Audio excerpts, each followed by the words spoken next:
Hello everyone, Ceramics by Rachel here. I'm going to be showing you my own technique on how to make octopus sculptures. It's going to be very simple. It's just my technique and what I would use for making these myself in my own time. I've made a point of using only household items because I'm not sure how many of you will actually have access to any ceramic tools, or whether you're just like me, just using whatever you have lying around the house. The technique can be adapted into Play-Doh and salt dough. So this is for kids and you want to show this technique to your kids, then by all means Play-Doh will be fantastic for this. I do talk about it a little bit more in the video, so just keep a wee eye out for that. But this is just for a bit of fun. This is just to blow some steam off, get a wee bit creative, see what you can do with what you have lying around the house. I'll list off what I have here. So what I used for this piece was literally a fork, a spoon and a broken wooden skewer. I mean, that was it. And my hands, actually. Priority was my hands, but it was very simple. It looks a bit more complicated now that the piece is finished, but it was very fun to make. I thoroughly enjoyed myself, and again, limited equipment needed. Just a chopping board, utensils from the kitchen and a couple of cloths to clean up, and that was it. The first thing we want to do is decide on a base. Now for me personally, I prefer to make 3D bases for octopus sculptures, just because there's more freedom and movement in the sculpture whenever it comes to assembly. But you can make a flat surface easily just using a rolling pin or using your hands. Totally up to you. But I, like I said, like the 3D form better.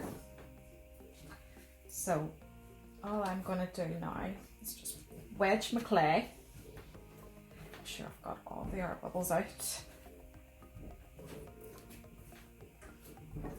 Then I'm going to throw it into form.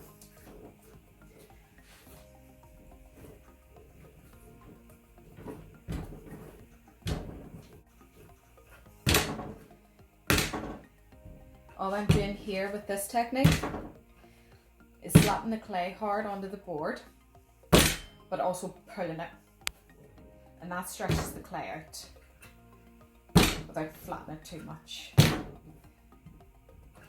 I'm just going to do this until I feel like I have enough to work with. So I'm going to have this octopus on a nice wee arch, and I might even put a wee bit of a twist into it. It doesn't look like much now, but whenever we're assembling the whole thing, I'll go in with all the tools that we laid out before to add detail. So don't worry about how rough it looks right now, because that will all be finalized in the final stages. So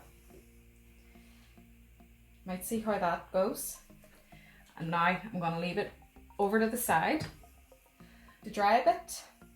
Then I can begin putting together the octopus.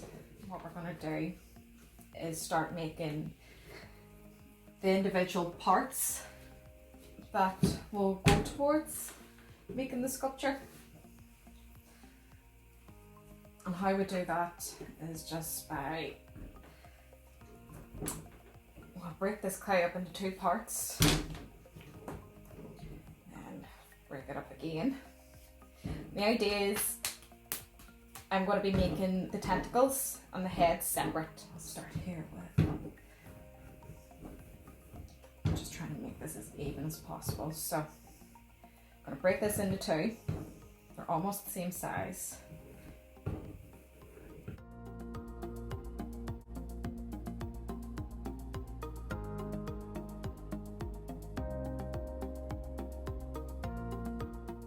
We've got 2.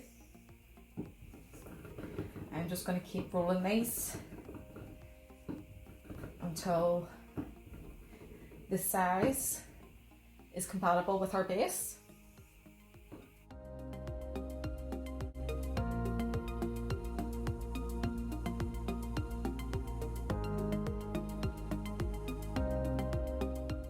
if there's any breaks, don't worry about that. You can always mend it and repair it, because whenever it's actually going onto your base, you can always put the rough side down.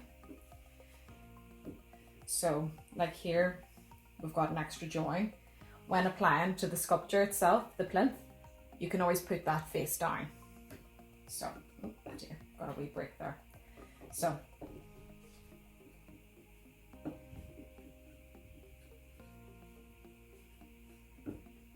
I've got 2. You double them up, and you've got 4. We'll continue doing that until we've got 8 legs.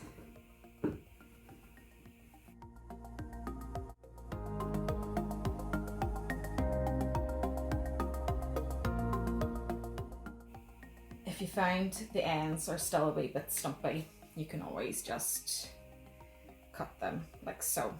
It's dead easy. Even with your fingers, just pinch it.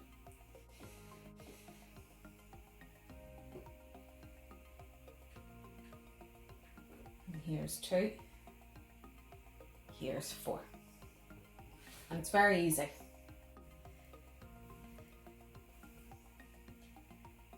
Here we have our 8 legs. The next part is just to throw together the head. Now, I'm going to gauge it on how big these tentacles are, literally just by sizing them up together. And an octopus does have quite a large bulbous head behind, so I think this size will do. If not, I'll maybe take a wee bit more away, just because we'll be sticking our thumb inside it and expanding it outwards. If you're using Play-Doh and salt dough and find that your clay is starting to fall apart after this stage, then go ahead and just make them solid,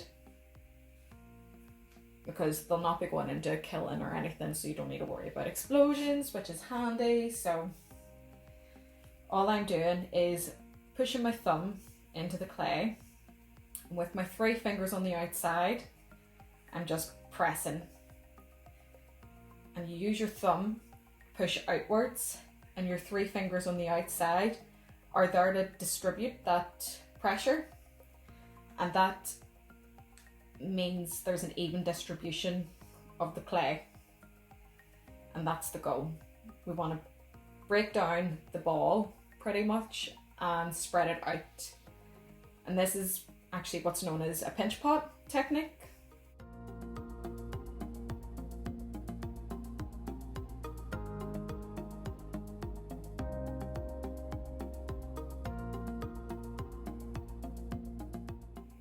I am just going to start to bring this in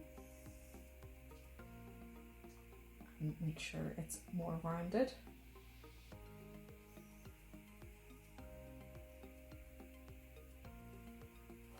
And again, not to worry, you'll see all your fingerprints still left in the clay, and you'll see where the clay is cracking. Now it's still nice and soft, so that'll easily smooth up with a bit of water.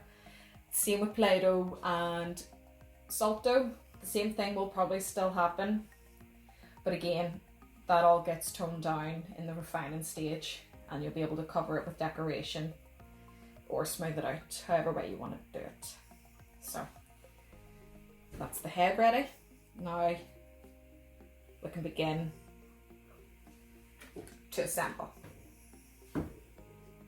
Now that we're ready to assemble everything, what I will do first is start to put a wee bit more effort into how our base looks. I'm not going to go too crazy. I just want to make sure that it's still sturdy, and where we're going to be putting or placing our octopus is already detailed, because wherever else is exposed can be left afterwards if needs be. With our fork or serrated kidney, I am just going to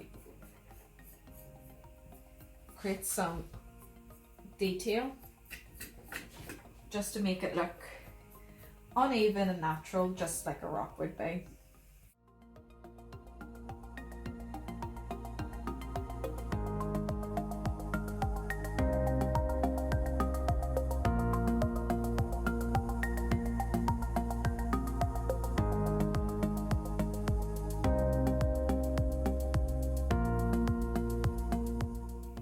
feel free to use any angle or shape on your tools. You can use the ends of them to press into or scrape. Get really creative and don't be afraid to try something different just because it seems, what the word be, unorthodox, I guess.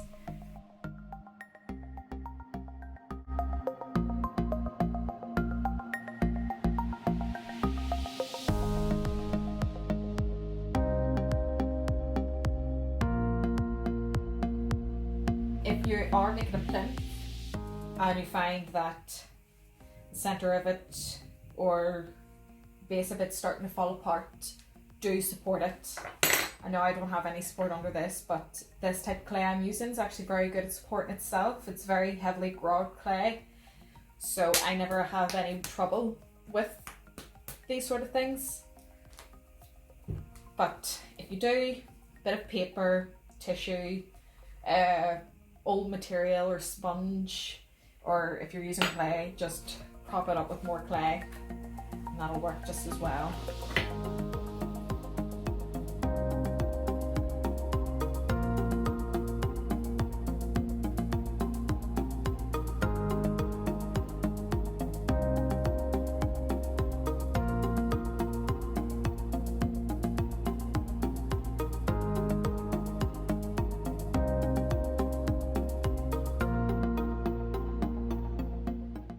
Here comes the tricky but fun part, assembling the tentacles.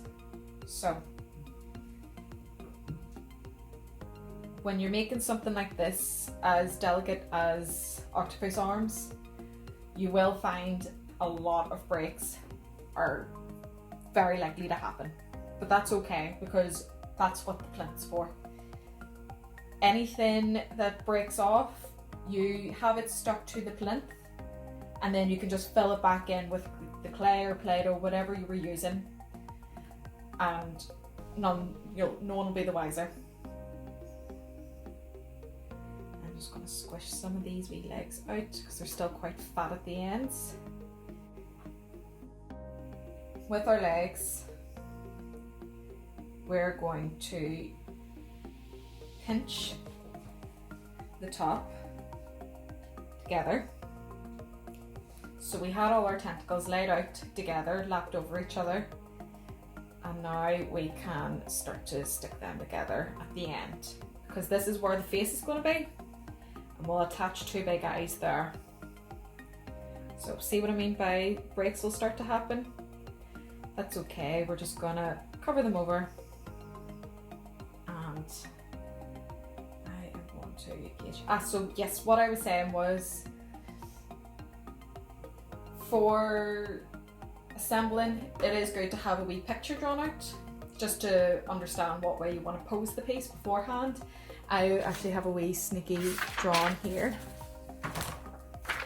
and I mean, they don't have to be good at all, not even in the slightest. This is just a rough idea of what way you want to face the arms. Let's see if I can get out a few sketches. It's just to create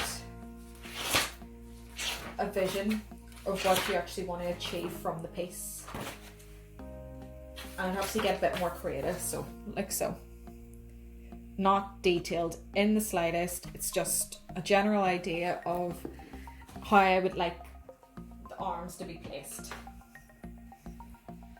He's going to be quite big for this piece, but that's still nice. He'll look like he's just crawling over a wee rock. The thicker pieces that can stand on their own a bit better, I will probably just use them as the ones that have the nice curled up arms to make him look like he's walking, because obviously they're the strongest ones, they're thicker. Just start placing them. I'll not go in and stick them in completely yet because I might need to move them, but I'll push them in a bit so that they don't move while I'm assembling. Just keep doing this until you've got all the arms secured. And again, any rips, don't worry about it. We can go in again afterwards and reattach it with some more clay or dough or Play-Doh.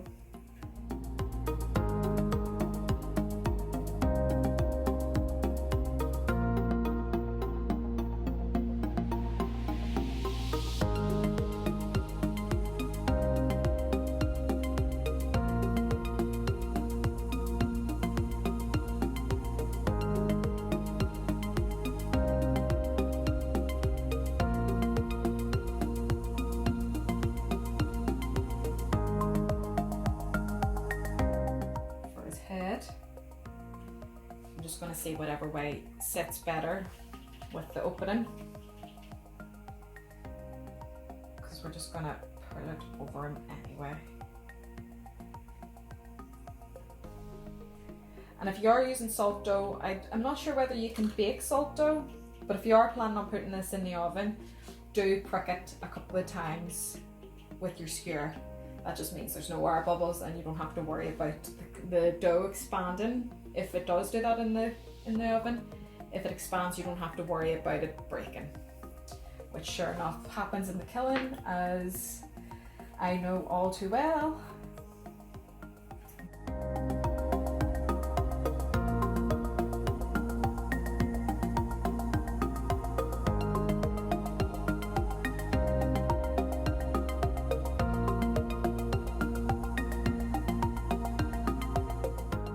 Accidentally, like I did, deflate the piece too much, just go in and you can prop it up again, and then to cover the hole, just squish it over.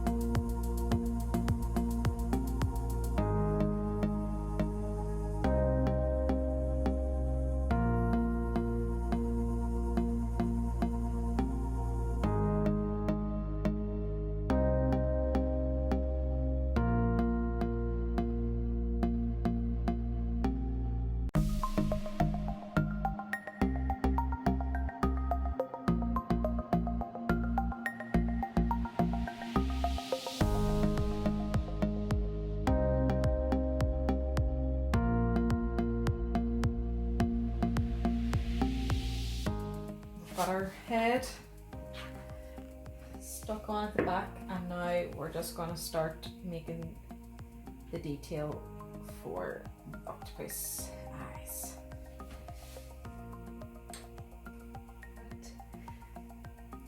To kind of create an easy shape to follow for octopus eyes would be a wee heart shape.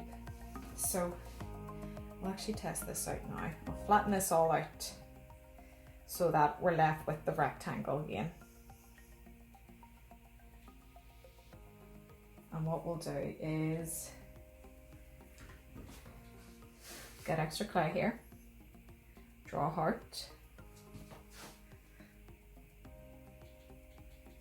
and then around the top of the heart we'll cut away the excess clay, and then start rounding it out.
now, just so I have a basic understanding of how he's meant to look, I'm just gonna put wee squares in for his eyes. Octopus's eyes normally have like a W or a rectangular shape, kind of like sheep or goat. And I'm just gonna make a wee slit there. I'll go around and do the pupils and the eyelids basically after. But now what I want to do is start to make sure that the tentacles are smooth and the rest of the body and the webbed parting between the tentacles. I want to make sure that detail's added in as well. So that's what I'm going to do next. The webbing. And also I'm going to start to extend the body out a wee bit more. For the webbing, I have just rolled out another sausage of clay and I am just going to squeeze it. You can use a rolling pin if that's easier. I just like the organic shape and detail that comes from just pressing into it. And I want to set them aside because they'll go on after. I'm actually just going to build up that body first. I'm just going to leave these sticking out first as well. Just rip. It's just a matter of pressing it and then ripping it.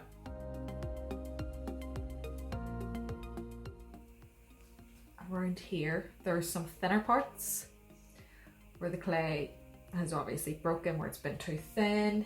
I can go in then, just put a nice big thick bit on, and then you can just squish it back in place and make it look like a big thick tentacle, like it should have been.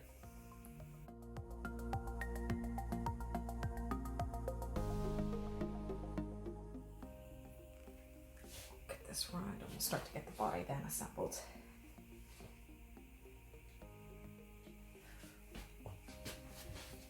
Body's a wee bit thicker now, and this is why I said as well not to stick the legs down too much, because as you start to get the form together you might find you won't actually even move the legs or what have you.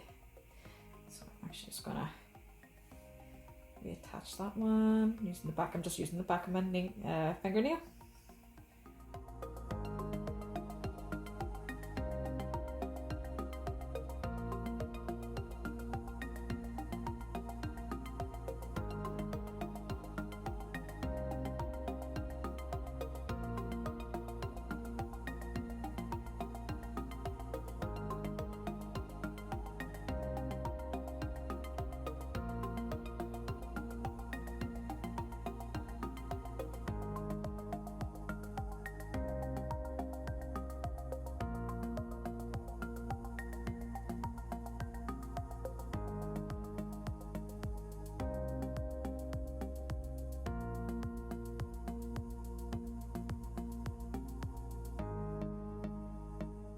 Now I'm going to start adding the webbing. And just rip wee pieces off, push it in so that it fills around the gaps between the tentacles, just so you can see the detail between where it's sitting on the rock and the two tentacles here. Might not even need a big piece like that. Can use that for that part. So, same again. I'll actually be able to use my handy dandy skewer for these wee bits.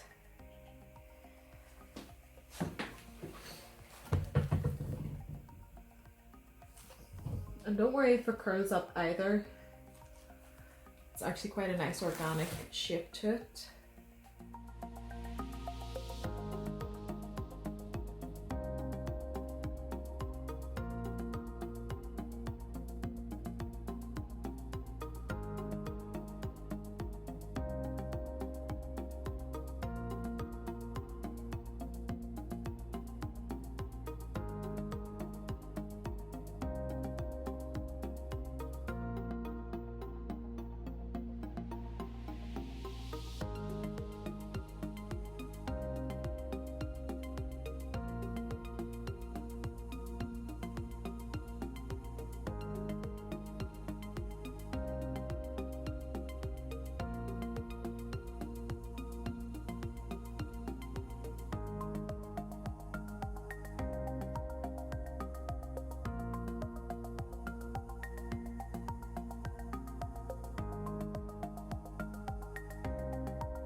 And don't worry about making these totally lifelike as well. I like making my animal sculptures very realistic, but then getting very, very creative with the glazes.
We'll do a quick tidy up and I'll refine. You can use your fingers for this completely, for the refine part or tidy part. You can use the fork and spoon. If you have actual ceramic tools, you can use them. You can use a serrated kidney or an ordinary kidney. Any tools like that. It depends on the type of detail you want to add to your octopus. I think I actually, for change, want to see what type of detail I can make with my straw here. What type of circular patterns I can do. I did unfortunately run out of space on my phone. That's what I was recording this video on. But from the period that the camera ran out and to now, there wasn't much difference done anyway, but we're still just refining it. So, just gonna get back into that. And I am now using my iPad, so the angle's quite obscure and completely different than before, but as you can see, I'm gonna take it right, it's still the same octopus. And right, decorating. So octopuses, they do all come in different shape sizes, different textures, different colours, so it's totally up to you whatever way you want to decorate it. Like I said, I wanted to try the straw and see what type of shapes we can get. If you're wanting to do the detail underneath for the suction cups, I think the straw is going to work quite well. See if we're getting individual details like so, and then your skewer will come in handy. See for drilling in and hollowing out. So that's handy if you were wanting to go for something like that. I used to do that detail on my octopus sculptures, but for some of them I actually just decided to leave that out. Just gonna go in, make wee spots all over.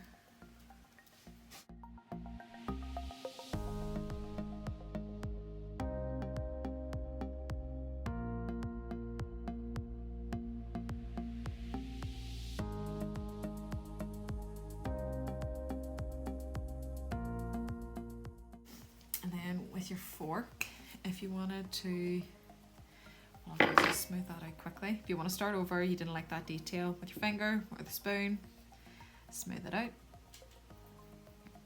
And go in with the fork. And that can make easy speckles.